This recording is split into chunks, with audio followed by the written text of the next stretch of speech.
Hey, good morning. Welcome. Coffee with Coach Rosa. We are really looking forward to this morning's conversation. Short. I'm trying to keep these short for you. Grab your cup of coffee. Let's have a little coaching session, shall we? And I know you liked the one about transitioning, making a career decision, and a lot of people said they liked that. So I read your comments, and it's a little harder sometimes to find them. When you're on LinkedIn, it doesn't always show me the comments until you watch the whole thing. It's kind of strange how it does that. But anyway, I would love to continue to leave comments because I do read them.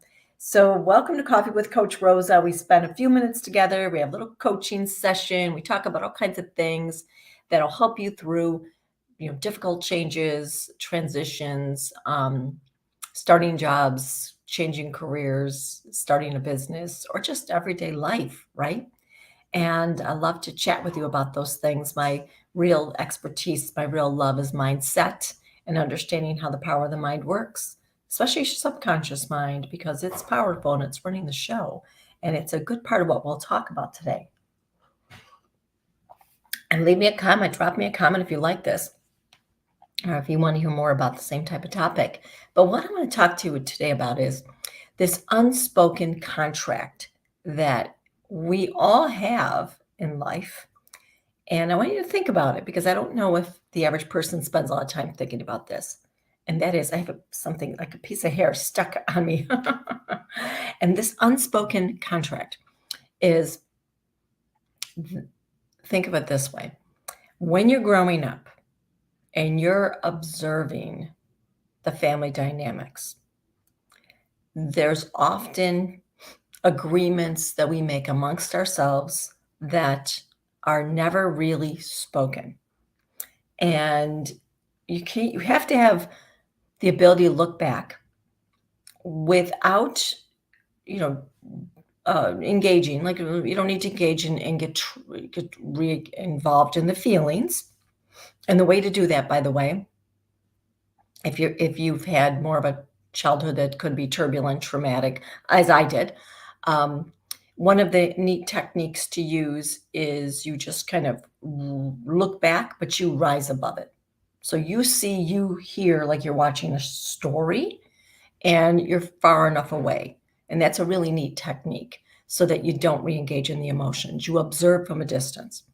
But what happens is we often make agreements in our family dynamics, and then we carry those out as adults, right? And it's something to think about because I've worked with tens of thousands of you, and there's so many times you're looking for a job or you're starting a new business or you're changing, you're leaving a relationship or starting a new relationship.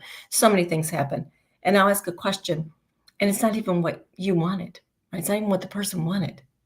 And I'll say, so why are you doing this? If you were happy where you were, or you really never liked that kind of work anyway. And often it traces back to this unspoken contract. Maybe it's when my mother always wanted me to do this type of work, or my father did this, and he really struggled, and he was really proud of me when I chose to do this, and basically I'm making my father proud. So those are the unspoken type of contracts, and we carry them out without even knowing we're doing it. And so one of the things that, like I would say, one of my unspoken contracts when I was growing up was I'm the oldest of four.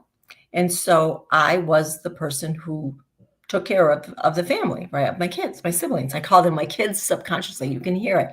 When I say the kids, people think, who? I've even had people say, do you have kids? And I was much younger. And I'd say, oh no, my siblings. So my mom and dad, divorced when I was really young. I was maybe 4 or 5. And I, at that early stage, had made an unspoken contract with my mother that I would help her with the children.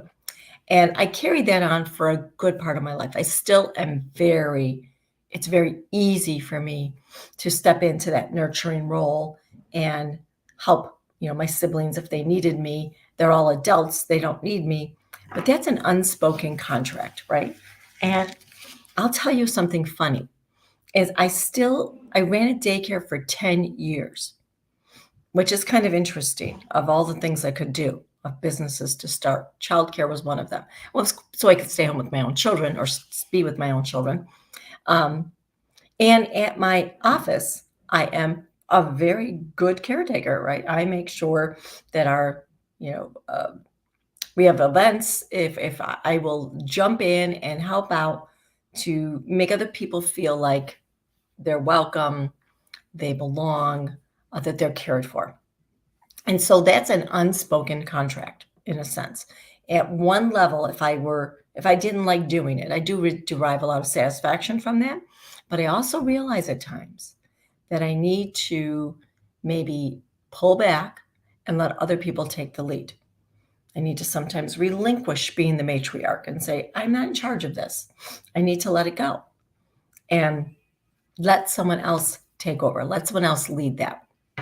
And that a long time ago, when I had to do that, took a lot of self awareness because I didn't know, like now I know why I do this. I originally was in an unspoken contract to help my mother to make sure that our children, here we go, that her children, that are my siblings, were taken care of.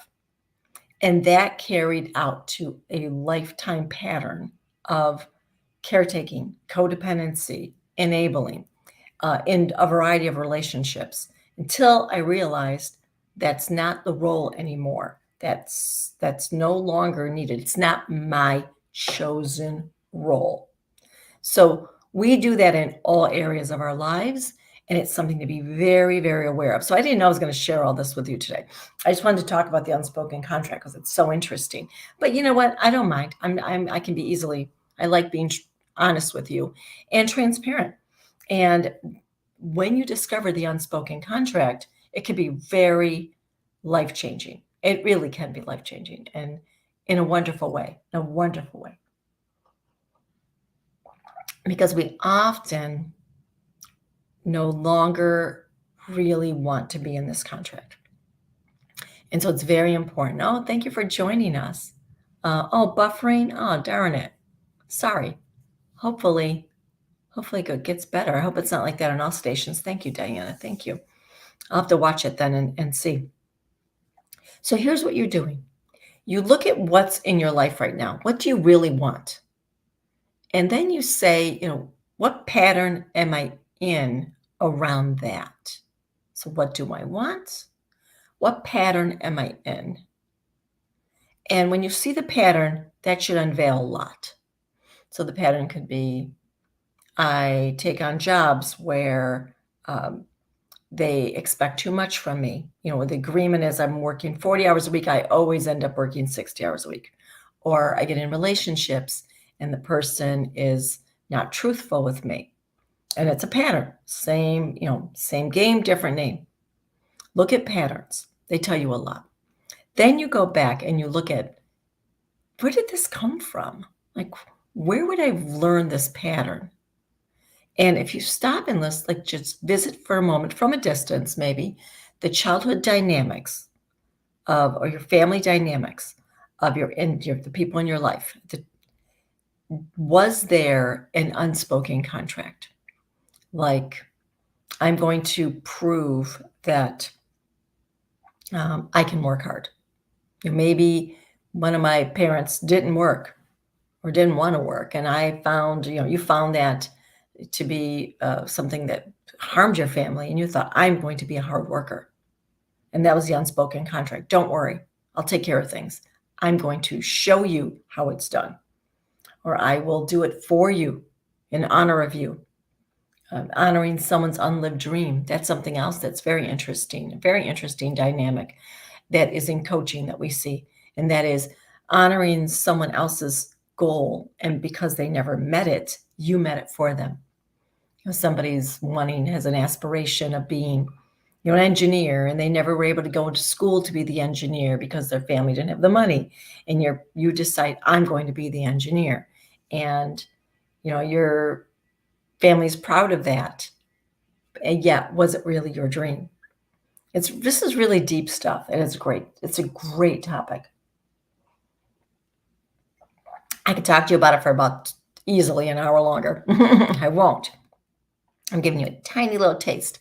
So I want you to think about your unspoken contract and how to, if that serves you, and how to unplug from it. Because awareness is good in this topic. Awareness is enough to stop and say, I need to break that pattern. It's not what I want. It's not my dream. Someone else's dream. Quick story, because I only have a minute. I remember a woman sitting in my office, this office, telling me about a promotion she was offered and really excited about it, but hesitant. And I said, well, let's talk. And as we talked, long story short, I said, it seems like what you're getting out of this promotion is status and prestige and money. But I've never known that to be, from all the times we've talked, I've never known those to be your values. You've never mentioned those before. So I'm just wondering, whose values are these? And she said, oh my goodness, those aren't my values. I'm, doing this because so-and-so values this. And it was like an unspoken contract that she was going to make this other person proud when that wasn't needed, right? That was maybe a long time ago. That was a very old contract. And you could make them proud in a lot of ways, or you don't even need to make someone else proud. You need to make yourself happy internally. That was enough, that awareness, for her to say, I didn't want that job. I'm happy where I am.